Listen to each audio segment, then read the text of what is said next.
Are you and your partner also trying to conceive? या आप ये जानना चाह रहे हैं कि आप नेचुरली फर्टिलिटी कैसे इन्हांस कर सकते हैं? Well, you're in for a treat क्योंकि आज हम उन्हीं फूड्स के बारे में बात करेंगे जो नेचुरली आपकी फर्टिलिटी को बूस्ट अप कर सकती है। लगता है बाजार के खाने बहुत खाते हो। जी डॉक्टर साहब, मैं ये मेडिसिन प्रिस्क्राइब कर रहा हूँ, वो आप ले लेना। अब कोई भी मसला हो तो मरहम से डॉक्टर की ऑनलाइन कंसल्टेशन बुक करो, क्योंकि डॉक्टर से बात होगी अब घर पर। अस्सलाम वालेकुम, I am Mariam Ali Warsi, clinical dietitian at Marham. और अगर आप मेरे साथ कंसल्टेशन बुक करना चाहते हैं तो दिए गए लिंक पर क्लिक करें। क्या आप जानते हैं कि आपकी रिप्रोडक्टिव हेल्थ में फर्टिलिटी के लिए आपकी डाइट का एक बहुत अहम रोल है। चाहे आपकी स्पर्म हेल्थ हो, एग क्वालिटी हो या हार्मोन्स रेगुलेट करना हो, सब में ही आपकी डाइट का एक बहुत अहम रोल है।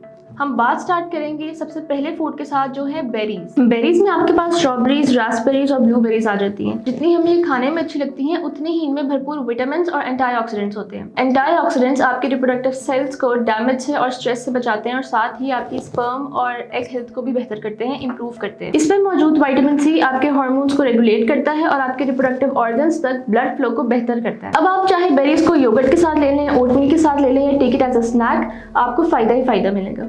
सेकेंड पे we have leafy green vegetable, जिसका मतलब है सब्ज पत्तों वाली सब्जियां। लीफी ग्रीन्स में हमारे पास ब्रोकली, स्पिनच और मेथी जैसे फूड्स आ जाते हैं and they are considered a powerhouse when it comes to fertility nutrition. इसमें एक अच्छी अमाउंट में फोलेट और बी विटामिन प्रेजेंट होते हैं जो आपकी एग क्वालिटी को भी इंप्रूव करते हैं और साथ ही साथ when you trying to conceive तो न्यूरल ट्यूब डिफेक्ट्स का रिस्क है उसको भी कम करते हैं। इसमें आयरन और कैल्शियम भी प्रेजेंट होता है जो आपकी ओवरऑल रिप्रोडक्टिव हेल्थ के लिए बहुत बेनिफिशियल है। Good for both you and your baby. इसको स्मूदीज में ऐड करें, सूप्स में ऐड करें, स्टर फ्राई करें, choice is yours. Then we have fatty fish, जिसमें बहुत ज्यादा अमाउंट में ओमेगा 3 फैटी एसिड्स प्रेजेंट होते हैं। ये ना सिर्फ आपके बॉडी में इन्फ्लेमेशन को कम करते हैं बल्कि आपके ब्लड फ्लो को भी बेहतर करते हैं। ओमेगा 3 फैटी एसिड्स आपके ग्रोइंग बेबी की ब्रेन डेवलपमेंट के लिए भी बहुत जरूरी होता है। रिकमेंडेड इनटेक के हिसाब से आप 2 सर्विंग्स पर वीक इजीली ले सकते हैं, but if you don't like fish तो उसकी जगह आपको ओमेगा 3 सप्लीमेंट्स भी मिल जाते हैं, आप वो इनटेक कर लें। फिर कुछ बात कर लेते हैं नट्स और सीड्स की, जिसमें आपके पास वॉलनट्स आ जाते हैं, आलमंड्स आ जाते हैं। वॉलनट्स के अंदर बहुत अच्छे अमाउंट में ओमेगा 3 प्रेजेंट होते हैं और आलमंड्स के अंदर बहुत अच्छे अमाउंट में विटामिन ई प्रेजेंट होता है जो आपकी एग और स्पर्म हेल्थ को बहुत इंप्रूव करता है। अगर बात करें चिया सीड्स और फ्लेक्स सीड्स की तो इसमें लिग्निन है, फाइबर है, ओमेगा 3 है।